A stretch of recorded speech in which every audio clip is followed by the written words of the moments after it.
NASA rengė drąsiausią misiją, bet ekspertai įspėja apie galimą nesėkmę.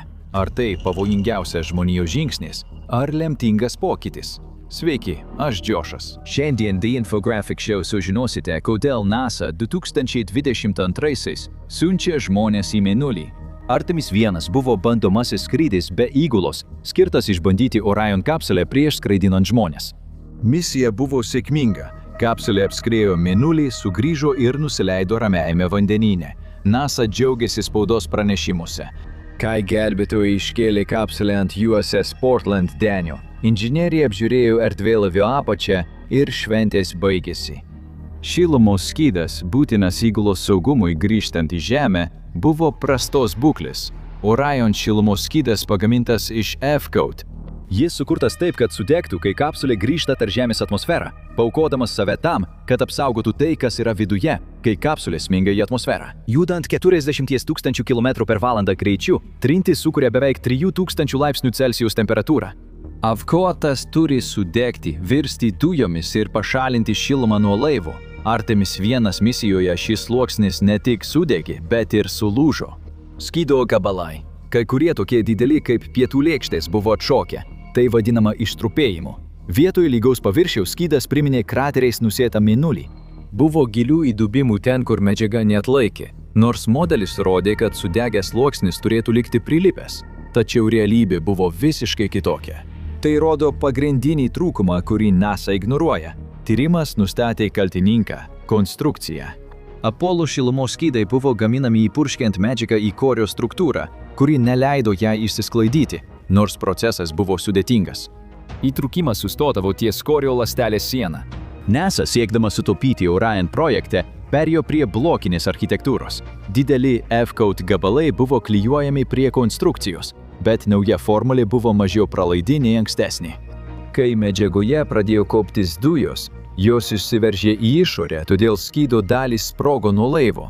Tai buvo pagrindinis konstrukcijos trūkumas.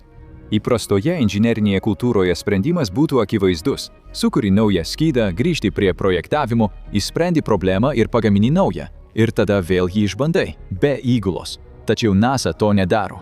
Jie dar griežčiau laikosi strategijos, kurią ekspertai vadina tikra mirtimi. Artemis 2 kapsulės šiluminis skydas ne tik toks pat, jis ko gero net blogesnis.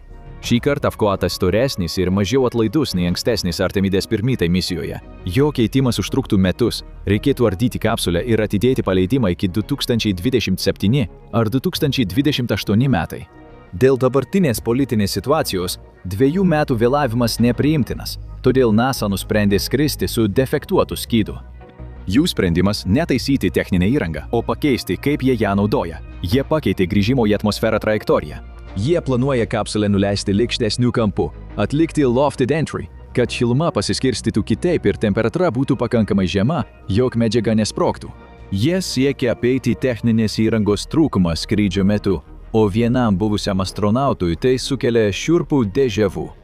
Daktaras Charles Camarta, buvęs astronautas, skridęs Space Shuttle po Columbia katastrofos, viešai kalbėjo apie NASA polinkį įtikinti save susitaikyti su trūkumais. Jis vadina tokį požiūrį beprotišku, pabrėždamas, kad įskridimo į atmosferą fizika yra chaotiška. Tobulai nuspėti turbulencijos, dujų chemijos ar konstrukcinių apkrovų neįmanoma. Todėl pasikliauti trajektorijos pakeitimu gelbstint pažeistą šilumos skydą reiškia atsisakyti saugumo ribos. Ir priežastis, kodėl tai gąsdina tokius ekspertus kaip Camarta, yra ta, kad mes jau esame matę šį scenarijų. Paskutinį kartą, kai NASA susitaikė su žinomu trūkumu, tai baigėsi nuolaužų lietumi virš Teksaso. 2003 m. sausio 16-ąją Kolumbija pakilo iš Kenedžio kosmoso centro. Po 82 skrydžių sekundžių iš išorinio bako atplyšęs putplastis trenkėsi į kairį sparną. Inžinieriai peržiūrėję vaizdo įrašą sunerimo ir paprašė palydovinį nuotraukų pažeidimams patikrinti. Vadovybė teigė, kad sparno šiluminė apsauga nebuvo pažeista. Programos vadovai teigė, kad smūgiai putomis buvo ir ankstesniuose skrydžiuose, tačiau nieko rimto neįvyko. Jie sumenkino pavojų, nes anksčiau nieko blogo neįvyko, įtikino save, kad rizika neegzistuoja. Atsisakė daryti nuotraukas ir pasakė įgulai, kad problemos nėra. Po 16 dienų Kolumbija subyrėjo virš Teksaso. Žuvo 7 astronautai. Maža putplasčio dalelė praplėšė skylę sparno priekyje. Pro ją patekusios įkaitusios dujos ištirpdė konstrukciją iš vidaus. Yra šiurpių paralelių su Artemis II. Žinoma, šiluminės apsaugos yda ir pažeidimų įrodymai dar nuo Artemis I. Rizika vis dar priimtina. NASA pareigūnai sako, kad yra atsarginė apsauga, o F-Code danga yra anglies pluošto sluoksnis. Jie mano, kad net skydų įtrūkus ir atplėšėjus, šis sluoksnis leis įgulai laiku sugrįžti namo. Jie viską stato atsarginiai sistemai, nors ji turėtų būti naudojama tik avariniais atvejais, o ne kaip pagrindinio plano dalis. Jei A planas leidžia skydui sulūžti, o B planas mus gelbėja, jau turi problemų.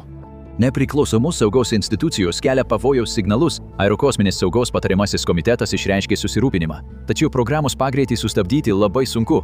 Raketa pastatyta, kapsulė sumontuota, pranešimai spaudai paruošti. Kodėl spaudimas paleisti toks didelis, kad svarbesnis už poreikį taisyti trūkinėjantį šilumos skydą?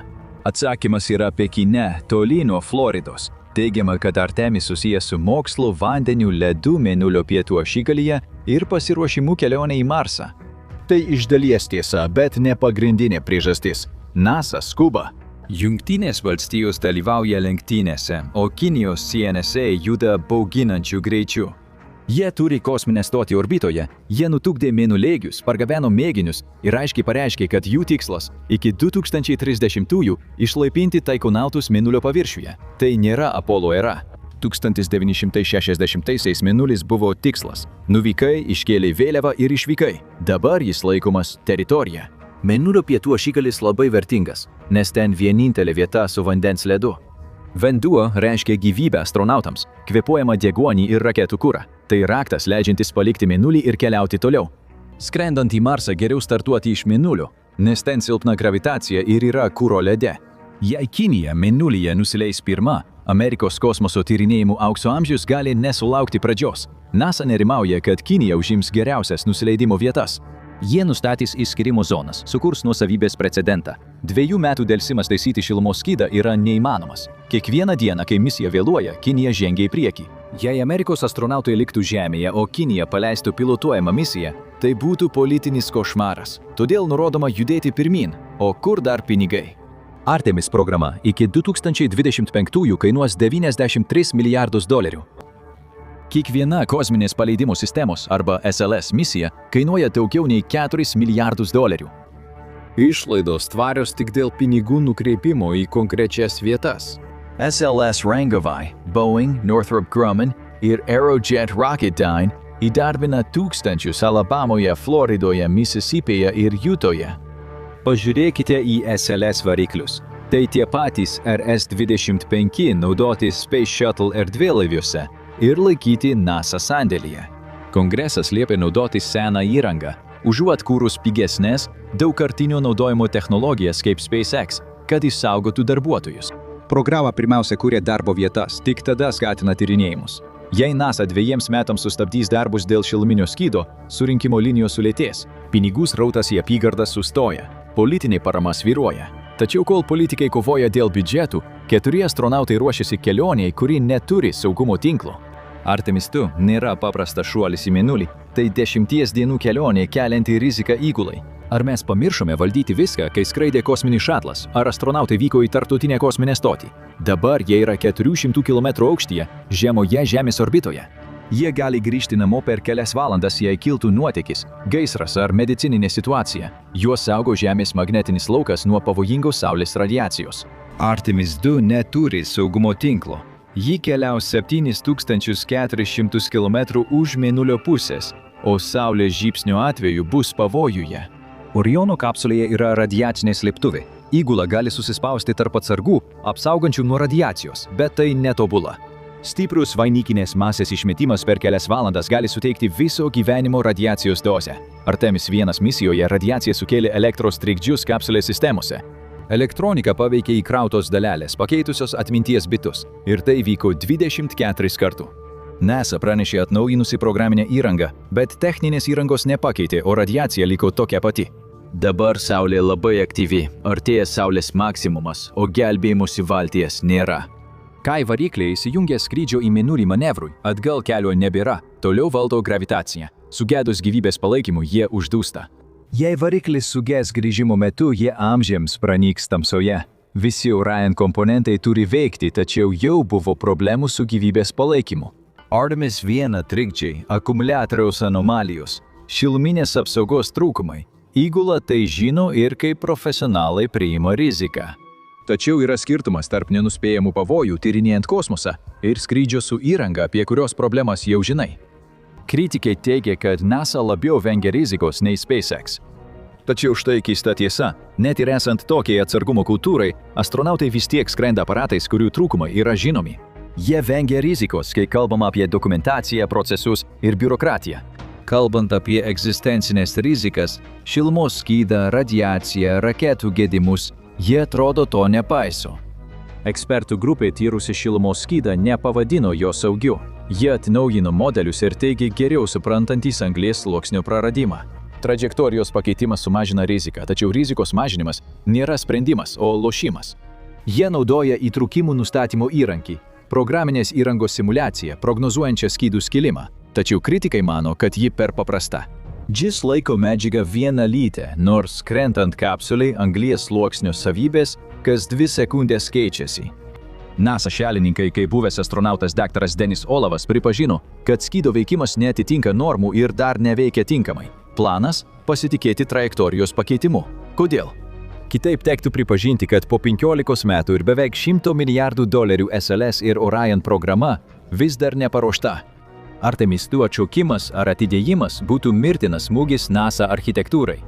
Tai būtų pripažinimas, kad komercinis sektorius, kuriam vadovauja SpaceX, iš tikrųjų aplenkė valstybinę agentūrą. SpaceX kuria daugkartinio naudojimo nerūdijančio plieno Starship, kuris teoriškai galėtų vykdyti Artemis misiją už dalį kainos. Jei Artemis 2 misija žlugtų ar vėluotų kelerius metus, Kongresas galėtų nutraukti finansavimą ir pirkti skrydžius iš SpaceX. Tūkstančiams SLS inžinierių ir vadovų tai gali reikšti viso jų darbo praradimą. Spaudimas paleisti raketą ateina iš vidaus ir išorės. Jie turi įrodyti, kad sistema veikia, net jei vos laikosi. Tikroji drama nėra pakilimas, o tas momentas, po 10 dienų, kai įgula pasieks atmosferą, skriedama 32 kartus didesniu nei garso greičiu, inžinieriai melsis. Jei nepavyks, antraštės rašysis pačios. NASA turi priežasčių, bet ar jos vertos žmogiškos kainos? Kai atgalinis skaičiavimas pasieks 0, sužinosime dabar. Peržiūrėkite Challenger katastrofos paaiškinimą minutė po minutės arba spauskite šį vaizdo įrašą.